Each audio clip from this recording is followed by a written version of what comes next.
क्योंकि ये माल्टा ना थोड़ा बहुत पीला हो रखा है, तो इसको देख के मन में लालच आ गया। इनको अच्छी तरह से धूप में सुखाने के लिए रख देंगे। और ये है जी मेरे इस साल की मेहनत। और इस बार सासू जी भी किमाड़ा वाले घर में नहीं आए, तो अभी यहाँ पे बगल पड़ोस वाली दीदी जी आ गई हैं बीज मांगने के लिए। तो आज इस खेत में कंडाली काटते काटते ना मेरे पूरे हाथ में झंझनाहट होने लग गई है। प्रणाम आप सभी को, मैं प्रीति आप सभी का स्वागत करती हूँ देवभूमि उत्तराखंड के इन खूबसूरत पहाड़ों से।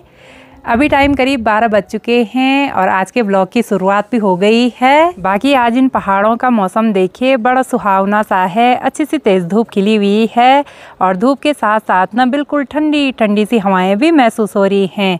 बाकी आजकल देखिए भाई यहाँ केदार घाटी का माहौल बिल्कुल शांत सा हो गया है, क्योंकि यात्रा जो बंद हो गई है और हेलीकॉप्टर का तो अब बिल्कुल भी शोर नहीं सुनाई दे रहा है भाई। नहीं तो यहाँ 6 महीने इतने ज़्यादा हेलीकॉप्टर चलते हैं, बिल्कुल छत के ऊपर से चलते हैं भाई। तो आजकल बिल्कुल शांत सा माहौल हो गया है फिर से। अब मैंने यहाँ छत में देखिए भाई बहुत सारी चीज़ें रखी हुई हैं, जैसे ये राजमा हो गया, ये भट्ट हो गए, और यहाँ पे कुछ राजमा मैंने थोड़ी बहुत कूट दी है, बाकी इससे भी थोड़ा बहुत बीज अलग हो गए हैं। अभी इससे ये कबाड़ छानना बाकी है। बाकी ठीक सामने पे देखिए भाई 3 कद्दू रखे हुए हैं सुखाने के लिए। और अभी भी मुझे खेतों का खूब सारा काम निपटाना है, तो करते हैं अपने काम की शुरुआत। तो आजकल पालक और राई बोने का टाइम है, तो अभी यहाँ पे बगल पड़ोस वाली दीदी जी आ गई हैं बीज मांगने के लिए। तो ये लो पालक का बीज, खाएगा होगा तो भी खाएगा मेरे। हाँ हाँ सब खाएंगे भाई। और इस पे राई और मूली का बीज मिक्स है, तो थोड़ा बहुत इसको भी दे देते हैं। तो अभी मैं एक दराती और एक थमाली लेके जा रही हूँ अपने खेत में, और आज इस थमाली से ही ना मुझे वहाँ खेत के आसपास पूरी सफाई करनी है।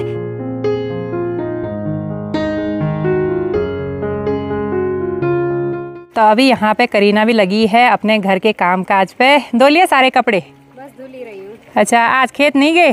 नहीं, खेतों का काम फिलहाल हो गया है। अच्छा, आज कुछ दिन बाद शुरू होगा अब? हाँ, दोबारा से शुरू होगा। ठीक है। आपकी तैयारी? अभी खेत में जाने की। हाँ, काम कीर्ति बुआ रही हूँ ना मैं। हाँ हाँ। ठीक है, तब वहाँ लगे रहो। अच्छा। ओके। अब कल मैंने यहाँ पे थोड़ा बहुत इतनी कंडाली काटी, बाकी एक जगह पे रखी हुई है। और इस खेत में देखिए भाई नीचे की साइड भी इतनी बड़ी बड़ी कंडाली हो रखी है, तो ये भी मेरे को पूरी काटनी है। अब ये जो पहाड़ी कामकाज होते हैं ना, ये कभी ख़त्म होते ही नहीं है भाई। एक काम जैसे ही ख़त्म होता है दूसरा काम फिर शुरू हो जाता है। अब यहाँ पे मैंने ये लकड़ियाँ भी रखी हुई थी, ये भी मुझे घर की ओर ले जानी है। बाकी यहाँ पे देखिए भाई सुअर का कितना भयंकर आतंक फैला रखा है, पूरी मिट्टी ना खोद के रख दी है। अब यहाँ पे देखिए भाई हमारी ननद प्रियांशा भी लगी हुई है गोबर डालने के काम पे। कितना डाला गोबर? वहाँ ऊपर की साइड डाला, अब यहाँ। ठीक है, लगे रहो। अरे सुने ना, भारी तो नहीं हो रहा है? हो रहा है यार। अच्छा, कितनी बितरी? बहुत ज्यादा। चेहरा देखो लाल पड़ गया। पता चल रहा है। लाल गया, नीला पड़ गया चेहरा। हाँ यार। हमारे साथ भी आना एक दिन। ठीक है, आप भी आना मेरे साथ। ठीक है। हाँ। और यहाँ पे देखो प्यारा सा डॉगी आ गया है, सुनैना का फेवरेट डॉगी।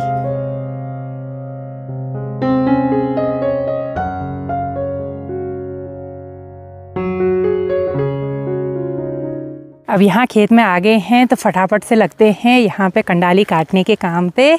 और साथ में ना धूप भी काफ़ी तेज़ हो रही है।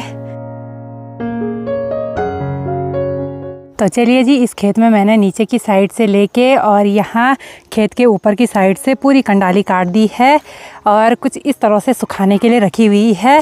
बाकी यहाँ पे अब खेत को बिल्कुल खुला खुला करना है। ये जो कंडाली है ना, इसको एक जगह पे इकट्ठा कर देते हैं।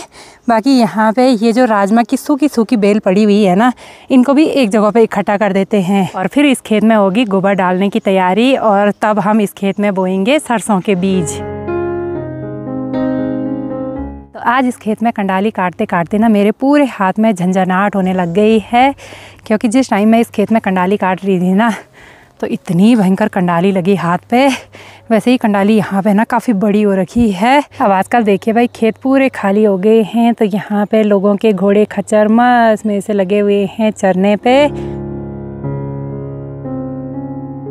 तो चलिए जी, इस खेत में मैंने थोड़ा बहुत काम निपटा दिया है। बाकी अभी धूप काफ़ी तेज़ हो रही है, तो यहाँ पे ना शाम के टाइम पे आएंगे पूरा काम निपटाने के लिए। अभी इस बार देखिए भाई, इस वाले पेड़ पे खूब सारे माल्टे लगे हुए हैं और यहाँ पे ये वाला जो माल्टा है ना, ये पीला भी होने लग गया है। कुछ टाइम बाद यहाँ माल्टे पक के भी तैयार हो जाएंगे और फिर आता है खटाई खाने का टाइम। जब थोड़ा बहुत ठंडी हो जाएगी ना, फिर धूप में बैठ के मस्त में से खटाई खाने का तो मज़ा ही कुछ अलग है। बाकी अभी यहाँ पे एक माल्टा निकाल देते हैं खाने के लिए, क्योंकि ये माल्टा ना थोड़ा बहुत पीला हो रखा है, तो इसको देख के मन में लालच आ गया। तो यहाँ पे माल्टे की एक थैंची को टेस्ट करके देख लेते हैं कि कैसी हो रही है। खट्टी नहीं हो रही है, मीठी हो रही है थोड़ा बहुत। करीना, अभी आ जाओ माल्टे खाने के लिए।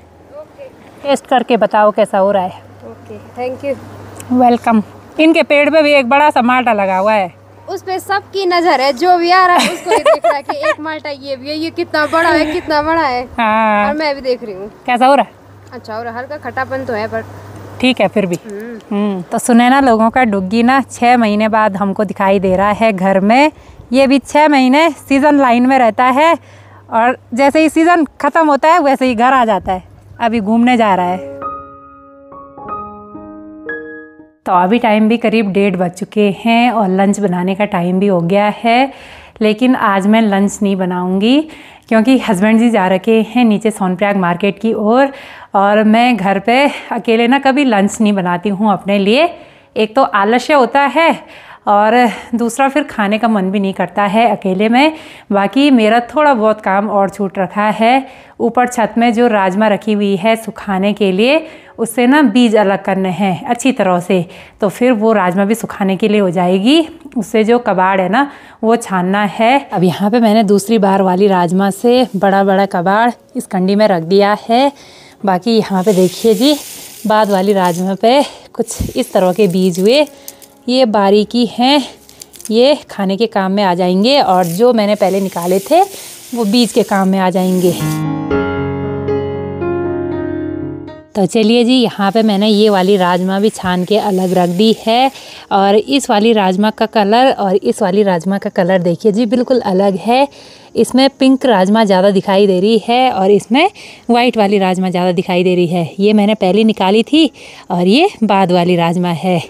तो इनको अच्छी तरह से धूप में सुखाने के लिए रख देंगे और ये है जी मेरे इस साल की मेहनत। तो आजकल यहाँ से देखिए भाई, सनसेट भी कितनी जल्दी हो रहा है। धूप अभी धार में चली गई है और थोड़ी देर बाद ना यहाँ बिल्कुल ठंडी ठंडी हवाएं चलने लग जाती हैं। और अभी टाइम 3 बज रहे हैं, यानी कि आजकल दिन इतने छोटे हो गए हैं। तो अभी यहाँ किमाड़ा मोहल्ले का माहौल देखिए भाई, बिल्कुल शांत सा हो रखा है, क्योंकि सभी लोग लगे हुए हैं अपने खेती बाड़ी के काम पे। और थोड़ी देर तक धूप सेकने के बाद अब मैं भी चलती हूँ अपने खेतों की ओर। बाकी आजकल हमारे किमाड़ा वाले घर का माहौल भी बिल्कुल सुनसान सा हो गया है। एक दिन के लिए यहाँ किमाड़ा वाले घर में अभी आया था, वो भी चले गया, फिर सुनसान सा माहौल हो गया। और इस बार सासू जी भी किमाड़ा वाले घर में नहीं आए। उसका भी मैं आपको कारण बता देती हूँ कि सासू जी यहाँ किमाड़ा वाले घर में क्यों नहीं आए। तो कुछ दिन पहले सासू जी और दीदी लोग गए थे केदारनाथ धाम की ओर, और सासू जी जब केदारनाथ धाम से वापसी आए ना घर की ओर, तो उनको ना एकदम से बहुत ही ज़्यादा फीवर आ गया और इस वजह से वो इस बार किमाड़ा वाले घर में नहीं आ पाए। बाकी कल वो भी चले गए हैं देहरादून की ओर सभी, क्योंकि इस बार मैंने ही बोला सासू जी को देहरादून जाने के लिए, क्योंकि कुछ टाइम बाद मैं भी घर का काम निपटाने के बाद देहरादून की ओर चली जाऊंगी। फिर सासू जी यहाँ घर में किसके साथ रहती, तो मैंने सासू जी को बोला कि आप भी दीदी लोगों के साथ देहरादून की ओर चले जाओ। बाकी कुछ दिन बाद हम भी देहरादून की ओर चले जाएंगे घर का सारा काम निपटाने के बाद। और सासू जी को 2 महीने से ज़्यादा हो गया है, सासू जी अभी तक किमाड़ा वाले घर में नहीं आए। तो कुछ टाइम बाद जैसे ही हम सब देहरादून से वापसी आ जाएंगे ना, तो फिर सासू जी को यहीं किमाड़ा वाले घर में लेके आ जाएंगे। तो अभी मेरी भी तैयारी हो गई है खेतों की ओर जाने की। बाकी खेतों में मैं एक थमाली और एक रस्सी लेके जा रही हूँ, क्योंकि वहाँ पे थोड़ी बहुत लकड़ियाँ भी हैं, तो वो भी ऊपर घर में लेके आनी है।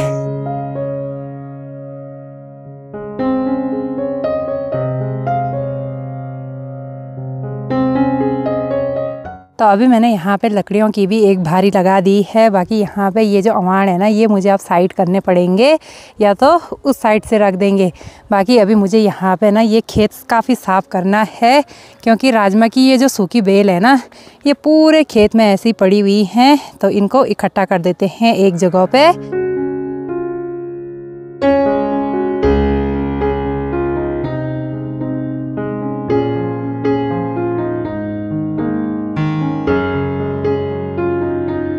तो चलिए जी, लकड़ियों की भारी मैंने यहाँ पे रख दी है, क्योंकि यहाँ से ना अभी ऊपर छत में ले जाने के लिए नहीं हुआ, हमको ना मेन रास्ते से ही जाना पड़ता है। वैसे अगर यहाँ बगल से भी सीढ़ी होती ऊपर जाने के लिए तो काफ़ी बढ़िया हो जाता लकड़ियाँ वगैरह ले जाने के लिए। अब कुछ दिन पहले मैंने यहाँ इस सगोड़े में राई बोई थी, लेकिन मैंने तो ये राई छांटी छांटी बोई थी, लेकिन फिर भी देखिए कितनी घनी घनी राई उग के आई है। बाकी इस साइड से मैंने ना धनिया के बीज बोए थे। धनिया के बीज तो अभी उग के नहीं आए हैं, लेकिन यहाँ पे ना मटर उग के आ गए हैं। ये देखिए जी, छोटे छोटे पौधे दिखाई दे रहे हैं मटर के। एक यहाँ पे भी है। बाकी मैंने यहाँ पे राई सारी लगाई थी, तो वो भी अच्छी तरह से सारी लग चुकी है। अब यहाँ पे ये जो लहसुन के बीच में घास हो रखी है ना, इसको निकाल देते हैं। तो चलिए जी, यहाँ पे लहसुन में थोड़ा बहुत गुड़ाई कर ली है। बाकी अभी मुझे घर के पीछे वाले सगोड़े में भी गुड़ाई करनी है। तो अब चलते हैं घर के पीछे वाले सगोड़े में लहसुन की गुड़ाई करने के लिए। और जब भी मैं अपने किचन गार्डन में काम करती हूँ ना, तो बड़े खुश दिल से होके करती हूँ, तभी तो मुझे यहाँ पे मेहनत का फल भी काफ़ी अच्छा देखने को मिलता है। तो घर के पीछे वाले सगोड़े में हम यहाँ गैलरी के रास्ते से भी जा सकते हैं। बाकी चारों तरफ से ऐसी बाड़ करी हुई है। और यहाँ पे इस लहसुन में देखिए जी, खूब सारी ये घास भी हो रखी है। तो अब एक साइड से ये घास निकालना शुरू कर देते हैं।